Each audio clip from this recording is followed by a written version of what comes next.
Hi friends, welcome to our channel. ఈరోజు మన special దొండకాయ పచ్చడి అండి.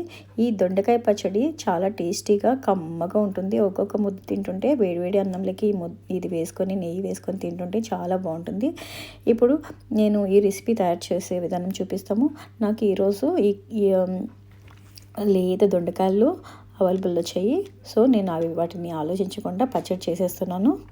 ఇప్పుడు నేను 1 టేబుల్ స్పూన్ ఆయిల్ వేసి దొండకాయలు ఇలా కట్ చేసి వేసేసి అందులోనే 1/2 టేబుల్ స్పూన్ సాల్ట్, ఇలాగే సరిపడినంత కారంకు సరిపడినంత పచ్చిమిర్చి వేసి ఫ్రై చేసుకుంటున్నాను. అలాగే పులుపు కోసం చింతపండు వేసేసాను.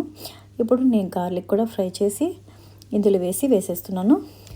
వీటిని ఇలా 1 బై 1 అన్నీ ఫ్రై చేసుకోవాలి. ఇందులోనే 1/2 టేబుల్ స్పూన్ ధనియాలు, 1/2 టేబుల్ స్పూన్ జీలకర్ర వేసి ఫ్రై చేసుకోవాలి. జాబ్ చేసుకునే వాళ్ళకి కానీ స్టూడెంట్స్ కానీ ఈజీగా చేసుకునే విధానం అండి. టేస్టీగా చాలా బాగుంటుంది. ఇందులోనే ఒక టమాటో వేసి ఫ్రై చేసుకొని ఇవి చల్లార్చినాక ఇప్పుడు మిక్సీ జార్లో వేసుకొని మిక్సీ చేసుకున్న ఏది రోటి పచ్చడి అయితే ఇంకా బాగుంటుంది టేస్ట్. ఇప్పుడు 2 టేబుల్ స్పూన్ ఆయిల్ వేసి పోపు వేసుకోవాలి. ఇందులో ఇంగువ వేసుకుంటే ఇంకా బాగుంటుంది. పోపు వేసుకున్నాక మిక్సీ పట్టుకున్న పచ్చడిని ఇందులో వేసేసి ఫ్రై చేసుకోవడమే. ఈ రెసిపీ కానీ నచ్చినట్లయితే ప్లీజ్ లైక్ అండ్ షేర్ అండి. Thank you for watching.